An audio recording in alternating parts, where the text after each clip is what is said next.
Welcome, friends, to another Wolff Responds. I would like to talk to you today about something that ought to be right at the center of our election process as we go towards deciding in November on the next president of the United States. I want to talk to you about something that should be there, that should be being discussed, that should be being debated, but isn't. And there's no prospect that it will. And that's one reason why I want to talk to you. We have a set of problems. We know that because both candidates tell us a good bit about some of them. We do know that our schools are in trouble, that our climate is at risk, that we're engaged in wars that are highly questionable, almost as questionable as they are expensive, and a whole host of other problems. We know we have those problems, but there's a peculiar silence about one of the areas that offer us a solution. Here's what I mean. Many of the problems we have come from the way we have organized our basic economy. And by that I mean how we've organized, as every society has to, how we go about producing and distributing the food, clothing, shelter, transportation, education, medical care, and all the other things that go into making a modern quality lifetime. How do we do it? And we do it in a very particular way. We organize everything into enterprises, factories, offices, and stores. That's where goods and services get produced. That's how they get distributed, how they come into your life so that you can consume them. You can wear the clothes, eat the food, enjoy the shelter, and so forth. How do we organize it? Well, it's very interesting. In every factory, office, and store, a tiny group of people at the top make all the key decisions. They're the people who own the business. They're the people who run the business.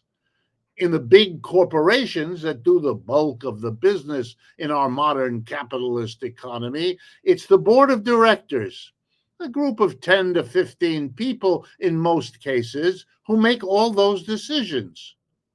The owner, the boss, the board of directors, they tell the vast number of us what to do in the workplace, don't they? You've noticed that when you go to work, just as I have. A tiny group of people. We didn't elect them. We didn't elect the board of directors. Workers never do that. We didn't elect the people who run the store. We didn't elect the people who own the business. Yet they have enormous power. They can take our jobs from us. They can take our income from us. That can throw our families into chaos. Communities can suffer, and all of that's going on. In fact, all those problems with which I began this short commentary, I can show you for all of them who were the people sitting at the top of which businesses who made the decisions that led to that problem. So one of the ways you could solve our problems is to change how we've organized business. You don't have to have a small group of people, especially when you start looking into it and you realize that that small group, the owner, the people who run the business, the board of directors, they're actually running the business for a purpose that has nothing to do with you and me. They're doing it to, ready, maximize profits. They get profits, so I understand why they want to maximize them, but I don't. I want to maximize wages and salaries. 3% of Americans are employers. The rest of us aren't. Employers set the prices we pay in the store. Employers decide who to get hired and who'll be fired and what kind of work you're going to do and how long you can stay in the bathroom and what kind of pension you may or may not get. They have the power to shape our economy, and therefore they have a key responsibility for our economic problems. But you will not hear, not from the Republicans and not from most of the Democrats, any word about changing our capitalist system. And here's the change I would like to see. I'd like to see democracy. I actually believe in it with a little d, the kind you learn about in school, where everybody who's affected by a decision has a chance to participate in making it. I'd like the enterprises, factories, offices, and stores to be run by all the workers who work there. One person, one vote, and we decide what to produce, how to produce, where to produce, and what to do with whatever profits are earned. Not some people get billions and the other people can't send their kids to college without loading up on debt. None of our problems.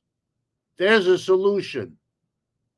I wouldn't mind if the people of America didn't agree with me, but I know that in our politics, we aren't allowed to talk about that.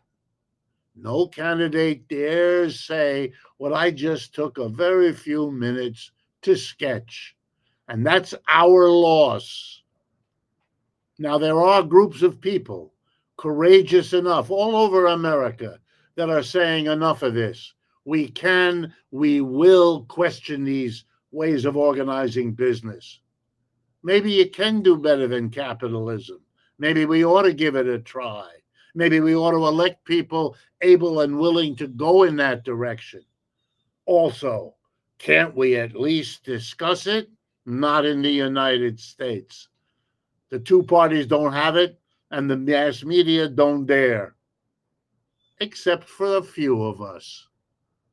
I salute those of you that are trying to open up the space to debate this and to make the changes. That's how big changes come, when small groups realize we need them.